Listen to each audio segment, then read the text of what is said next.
pelaku di depannya. Sama seperti orang yang mati. Waduh. Saudara pernah, jangankan orang mati yang semi mati, mati suri aja. Ada pernah saya waktu menginjil di Sulawesi Utara, ada yang mati suri. Wah, mereka nangis, tapi ada juga bersorak di jalan, mereka nyanyi Pantekosta. Kebetulan orang Pantekosta lagi. Tapi begitu sampai di kubur, bangkit dia. Wah, luar biasa. Mati suri itu. Kalau orang mati kan dia sudah tidak berdaya. Jadi Rasulullah dia tidak berdaya dia. Pengertian rohani artinya kita tidak berdaya. Tidak ada kekuatan kalau menghadapi Tuhan. Sebab itu ada ayat katakan, saya banyak ayat saudara, supaya saudara bisa mengerti apa ini. Dalam Zakaria 4:6, bukan perkasa, bukan kuatku, tapi roh Allah yang beri kekuatan sehingga saudara tidak takut tahun 2020 ini, 21 ini. Amin. Karena Roma 8 katakan, Roh Kudus itu yang menghidupkan kita. Saudara baca aja di rumah Roma 8 ayat 1 seterusnya. Roh Tuhan, Roh Kudus yang hidup itu beri kekuatan. Saya alami banyak dengan pekerjaan Roh Kudus, sehingga ada jalan buntu, susah, tidak bisa terpecahkan oleh manusia. Terbuka jalan. Nah, kalau orang sudah mati, katanya Rasul Paulus, ini ayatnya. Jadi sudah tinggal jasadnya. Artinya dia tidak bisa berdaya lagi. Ya, orang kalau sudah mati tidak sanggup. Sudah. Kalau kita sudah di depan Tuhan seperti Rasul Yohanes di Pulau Patmos, artinya apa? Tuhan, saya sudah berdaya lagi lah. Saya sudah mati nih. Habis itu baru Tuhan turun tangan. Dan dikatakan dia tumpangkan tangan. Kita baca terusnya. Mari. Ya, ayat berikutnya. Sama seperti orang mati, tetapi ia meletakkan tangannya di atasku. Meletakkan tangan kanannya di atasku. Kalau soal begini ya, kira-kira ya. Tangan.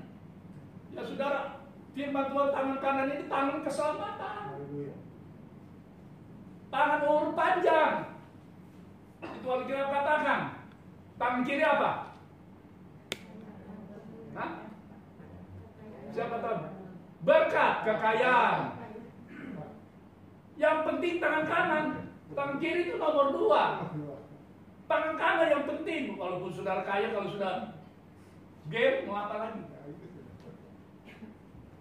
Tangan kanan yang penting.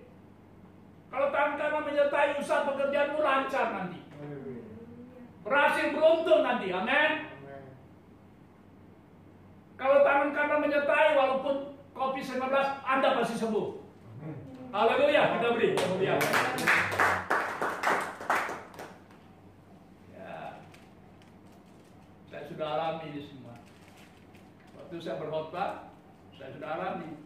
Saya kalau waktu cari ayat ini saya berdoa. Saya puasa, Tuhan kasih itu ayat. Saya memohon hari Minggu. Makanya saya puasa hari Minggu sampai Senin. Habis ibadah saya puasa.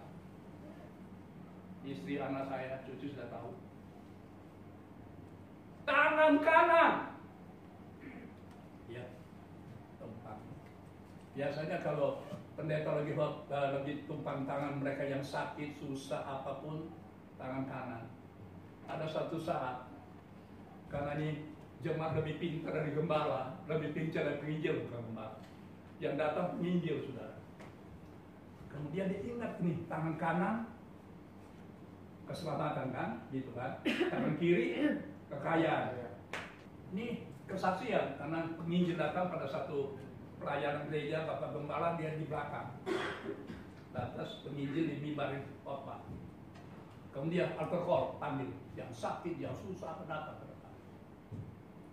Tiba-tiba nih bapak ini memang kalau lihat memang orang pejabat lagi ya, kaya lagi. Begitu dia ingat, rupanya dia ingat ini. Begitu datang turun tuh penginjil, kan banyak yang tumpang sini. Lantas waktu itu penginjil mau tumpang tangan, dia lihat tangannya. Nah dia lihat tangan ini penginjil lagi tak sadar dia tumpang tangan yang kiri. Lantas ini bapak dia pegang tangan kanannya, dia ambil tuh karena tangan kanan itu loh. Jadi tangan kanan ini memang luar biasa. Haleluya. Apalagi tangan Yesus ya. Haleluya. Amin. Haleluya. Sebab itu kalau saya tumpang tangan selalu tangan kanan. Oke, terus. Ya.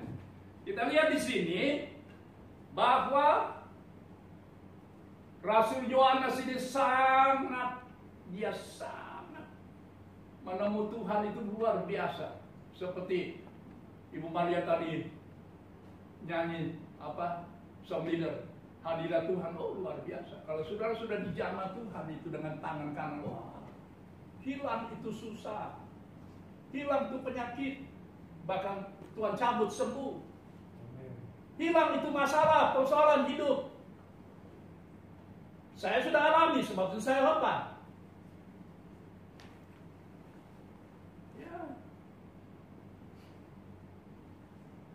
Di tangan kanan ini sudah banyak sembuh. Yang kanker, yang ginjal, yang sudah mesti pergi ke Penang, yang sudah mesti pergi ke Australia dan sebagainya, sembuh. Bukan tangan saya, tangan Yesus. Amin. Haleluya.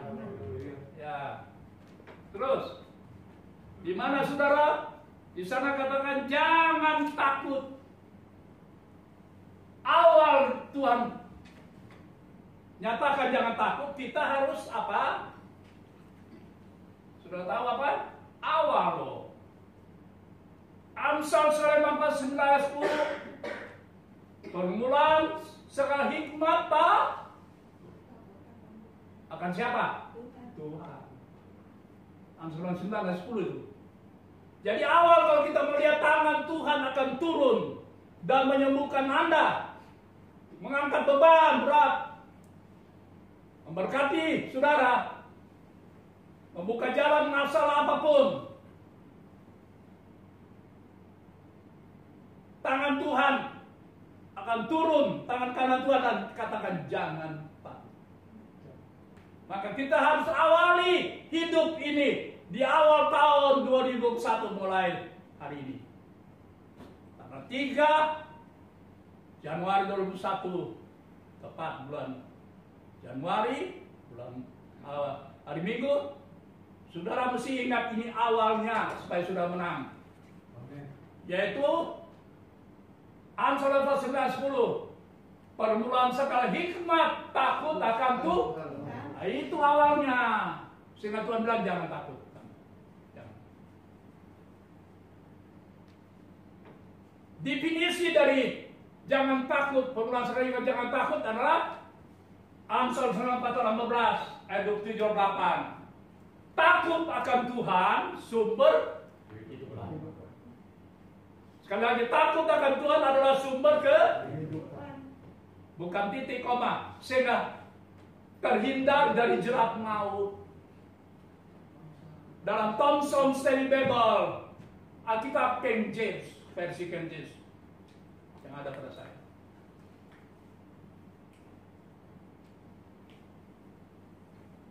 Bahwa takut akan Tuhan adalah sumber kehidupan, sehingga terhindar jerat maut. Jerat maut bukan penyakit virus corona saja, COVID-19. Kegagalan pun sirna. Usaha bangkrut pun sirna. Prestasi pun yang akan diganjel orang, dilihat orang itu gagal, sirna. Anda berhasil. Anda beruntung. Amin. Asal ada firman dalam hidupmu. Ya, Yosua 1 ayat seterusnya dia katakan, renungkanlah Taurat Tuhan, firman Tuhan siang dan malam. Bertindak hati-hati, teguh, kuatkanlah, jangan menyimpang ke kanan, ke kiri. Jangan kecut, tawar hati. Ada berapa itu? Supaya kita berhasil, supaya jangan takut, kau beri kemenangan. Saya ulangi nih, dalam Yosua 1 pasal, renungkanlah Taurat Tuhan atau firman Tuhan siang dan malam. Bertindak hati-hati, tunggu, kuatkan. Berapa itu? Hitung dong. 3. Jangan menyimpang ke kanan kiri. Berapa? 4. Kemudian jangan kecut hati. Jangan kecut. Berapa nih? 5. Kamu akan berhasil kemanapun kamu pergi. Itu firman. 5. Angka penembusan. Haleluya. Amin. Sudah ditebus oleh Tuhan di kayu salib. Amin. Sebentar ada pejabat suci. Ya. Sebab itu saya katakan perjuangan mesti ikut ini, perjuangan suci.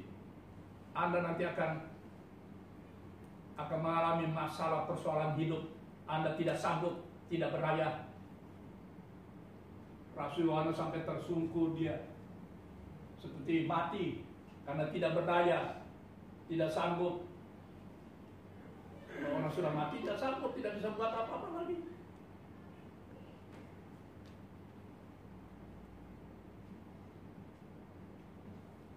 Jadi itu saya mohon sama saudara jemaat, ingat ayat ini. Bapak Gembala Khotbah, memang Tuhan kasih saya ini, supaya saudara jangan takut, ya. Kalau orang yang tidak setia, ya pasti takut. Saudara yang beruntung hari ini, apa walaupun tidak datang semua satu keluarga, ayah, papa, mama, anak, cucu, tapi ada yang wakil. Tuhan lihat, ya. Karena Tuhan sangat mengerti, memahami, maklumi. Itu ada ayatnya, Mazmur. Ngerti tidak seperti manusia, dia lihat aja, oh ada wakil yang datang. Kayak Ibu Eva. Kalau Pak Hadina datang, nikah di sana datang cucu yang ganteng itu, ya. Kalau Nopan Hendra datang, ya Ibu Yudita. Oke. Tapi kalau yang tidak datang, saya tidak mau sampaikan ini sebenarnya. Ingat, Anda tidak setia. Wahyu 17 ayat 14, kita diawali dengan dipanggil. Kedua, terpanggil. Ketiga, terpilih. Bukan, ketiga, dipilih. Keempat, terpilih. Kelima, setia. Nah, angka 5, angka pengorbanan. Jadi kita harus berkorban. Yesus sendiri sudah berkorban di kayu salib buat dosa manusia, termasuk saudara dan saya. Makanya ada perjamuan suci hari ini. Siapa yang katakan tidak berdosa, dia menipu Allah dan menipu saudara. Dia berbohong sama Allah dan saudara penipu. Itu ada ayatnya. Tapi saudara, Yesaya 1 adalah 14. Yesaya 1 adalah 14. Sekalipun dosa kita semerah kermisi pun, dan semerah merah patma, maka kita akan menjadi putih seperti salju. Merah patma, dosa semerah kermisi jadi putih seperti salju. Dosa kita semerah patma akan menjadi putih seperti bulu domba. Buktinya kita bersyukur kepada Tuhan Allah yang kita sembah, Yesus Kristus. Dia sudah menebus dosa saudara.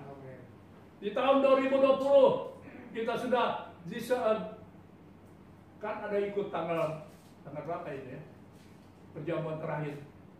Saya sudah lupa. Hari apa itu? Hari Minggu juga ya, kalau salah. Hari Minggu ya? Masih ingat? Kalau nggak salah tanggal 27 kalau nggak salah. Iya, 27. Minggu terakhir. Banyak gereja bikin tanggal 31, nggak apa-apa. Ya, tapi kita bikin waktu itu hari Minggu tanggal 27 perjamuan suci. Ada yang selama 7, 8, 9, bahkan 10 bulan tidak pernah nongol di ibadah. Ingat, saya kebal. Tuhan kasih visi saya. Tuhan kasih misi saya. Tuhan kasih penglihatan bagi saya.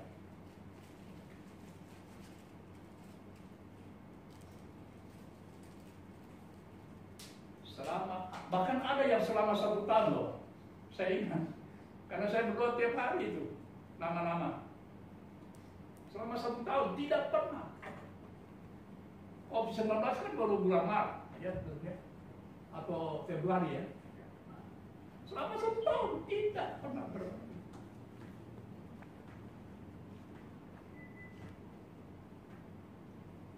Tuhan panggil, dipanggil, terpanggil, dipilih, terpilih. Terakhir setia. Apa yang Wahyu 17 ayat 18 katakan ini? Coba tayangkan ini.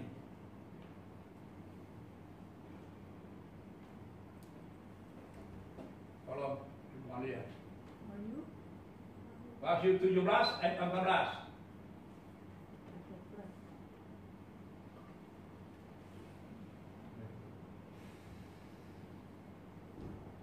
Ya, mereka akan berperang melawan anak domba. Saudara, kalau saudara berperang bersama anak domba pada tahun 2021, segala kesusahan, penderitaan, percobaan, penyakit, Anda pasti menang. Karena ada janji itu kan, jangan takut. Karena Anda dipanggil sampai terpanggil. Terus, anak domba akan mengalahkan mereka. Siapa itu mereka? Kesusahan, penderitaan, percobaan, penyakit, termasuk mereka yang jadi nanti antikris. Karena ia adalah Tuhan di atas segala Tuhan dan Raja di atas segala Raja. Banyak sekarang yang akan jemaat pendeta pun sudah jadi Tuhan di atas Tuhan, Raja di atas Raja. Ya, saya nggak usah sebut. Jemaat juga ada. Saya ketemu kalau saya penginjil. Tuhan di atas Tuhan. Dia pikir saya mau supaya saya apa ya istilah sekarang itu ya. Kalau saya lupa kata itu. Jadi saya mau angkat diri. Satu kena jemaat besar. Saya jemaat besar, bukan saya loh. Saya berapa kali saya katakan di sini waktu masih di kecil situ Pak Alfred. Saya ditawari loh, dia bawa mobil. Pak Pendeta, Pak Beni. Lalu sampai saya waktu pulang saya bilang, aduh minta maaf, Bapak punya khotbah sampai dia angkat begini Pak. Bukan saya yang angkat, dia di mobil begini Pak. Kenapa Bapak mau? Bapak punya khotbah begini. Harusnya Bapak punya jemaat besar. Kalau Bapak mau boleh Pak. Saya nggak tertarik. Saya bilang, ketemu minggu depan lah. Ya Pak, aduh minta maaf Pak Pendeta, saya tidak bisa kemari karena susah parkir.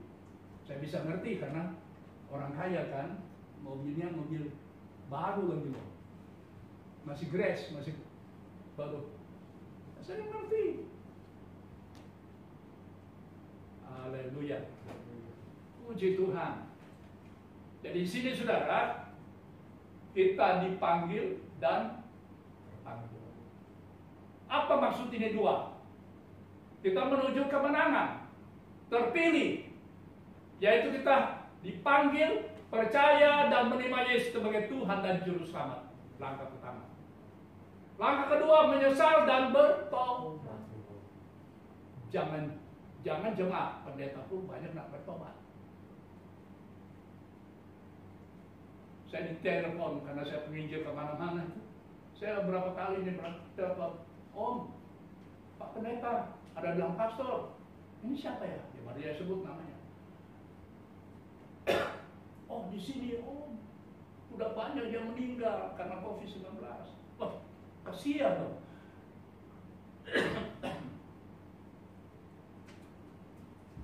Sampai pendeta pun, aduh, dia sebut, dia sana tanya, dia sebut, ini pendeta ini bukan, oh kenal, oh saya kenal, masih muda loh Pak, masih angka 5 tahun. Penyakit apa? Virus COVID-19.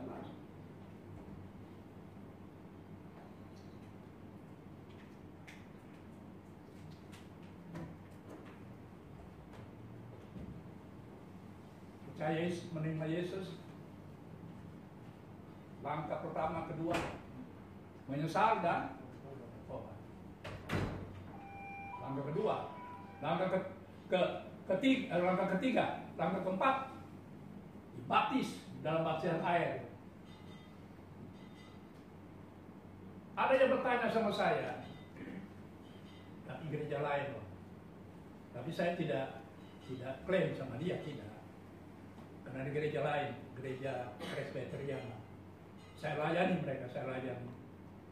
Tapi saya nak patrikan kamu harus baptis. Ini firman saya bilang. Saya bilang kalau kamu pun mau dibaptis dalam baptisan air itu, kamu kembali. Kalau kamu rasa mau ke gerejamu, kembali aja ke gerejamu. Saya tidak haruskan mesti kembali ke gereja, datang gereja Pantai, tidak. Karena jiwa itu bukan saya punya. Saya hanya beritakan Injil. Kalau dia lakukan, selamat. Karena Yesus pun dibaptis oleh Yohanes Pembaptis di sungai Yordan. Ayatnya katakan Matius 3. Yesus dibaptis karena dia mau melakukan kehendak Bapa di surga. Apalagi kita, manusia berdosa kalau tidak dibaptis.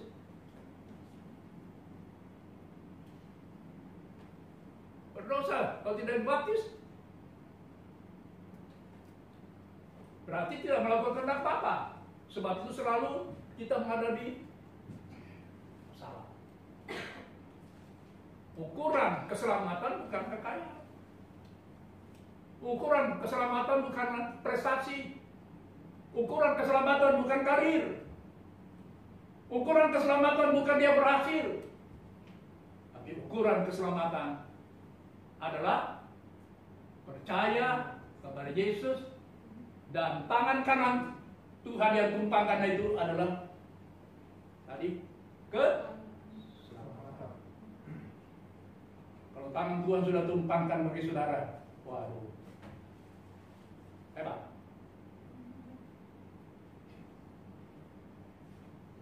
Dan langkah terus, langkah 4. Tadi langkah ketiga, langkah 4 dibaptis dan baptisan air. Born again. Kuburkan hidup yang lama, bangkit dengan satu kehidupan yang baru. Sebab ini di tahun yang baru ini, kita akan baca sana, tolong buka Kolose 3. Mari buka Kolose 3.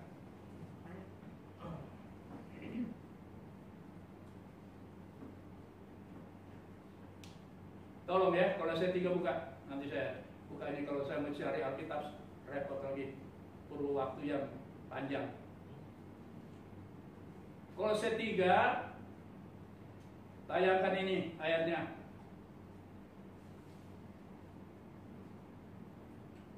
Ayat ke-8, 9. Ayat 9 dan 10. Tolong, ini ayatnya.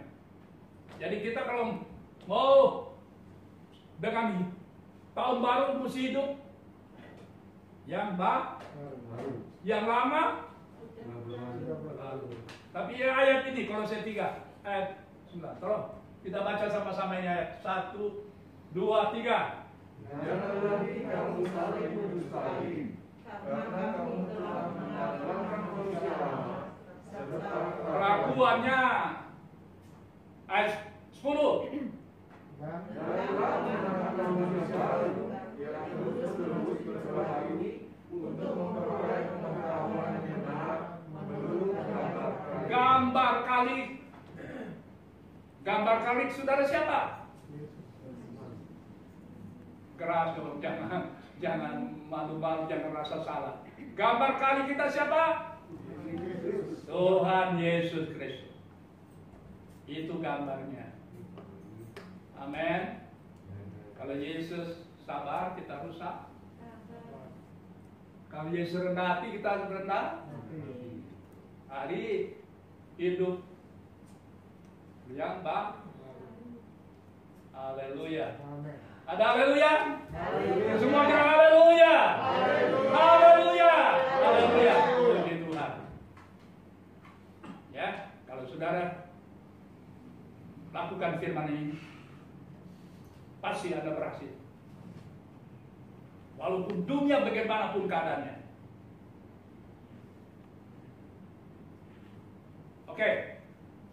Jadi kembali pada ayat pokok, yaitu Wahyu 1 ayat 17. Mari kita kembali ayat ini, ayat pokok. Ayat tema. Wahyu 1 ayat 17. Kita ulangi ayat ini.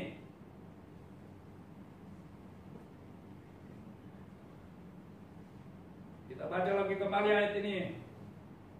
Hitungan yang ketiga. 1, 2, 3. Ketika aku melihat dia, tersungkurlah aku di depan kakinya, sama seperti orang yang sama seperti orang yang mati. Tapi ia meletakkan tangannya di atasku, lalu berkata, jangan takut. Amin. Aku adalah awal dan akhir. Jadi mulai hari ini Tuhan katakan pada jemaat, keluarga besar jemaat PPD Evan, jangan takut. Aku, ya Tuhan Yesus, awal dalam perjalanan hidup ini. Sepanjang tahun 2021 sampai akhir, kita tinggalkan nanti tahun 31 bulan Desember tahun 2021 tanggal 31 Januari 31 Desember 2021. Tetap saudara selamat, tetap saudara diberkati Tuhan, tetap saudara sehat-sehat, panjang umur, tetap saudara berhasil usahamu, pekerjaanmu.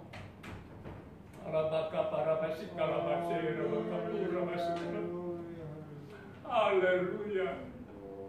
Engkau baik ya Tuhan.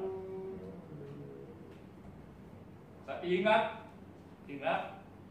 dalam tahun 2021 ini Anda harus berjuang juga. Anda harus menang sampai garis terakhir. Amin. Dalam percobaan, kesusahan, penderitaan, penyakit, kegagalan, apapun juga. Kesusahan, penderitaan, Anda harus sampai garis terakhir. Saya tidak pakai kata menang. Itu ayatnya. Mungkin Anda mengalami hal yang sangat menyedihkan. Tapi ini ayatnya. Kita akan baca, buka Kisah Rasul 20. Mari buka ayat ini, ayat 24. Ikut sampai garis terakhir ya. Oke? Artinya saudara jangan tinggalkan Yesus Kristus dan jangan tinggalkan ibadah di tempat ini.